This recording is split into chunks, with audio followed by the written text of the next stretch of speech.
We are now called together,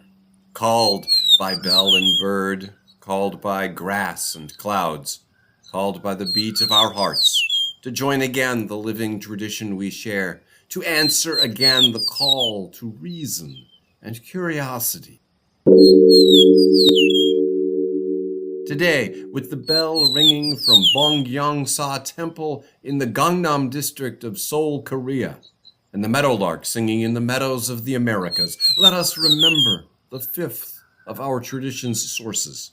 humanist teachings which counsel us to heed the guidance of reason and the results of science, and warn us against idolatries of the mind and spirit.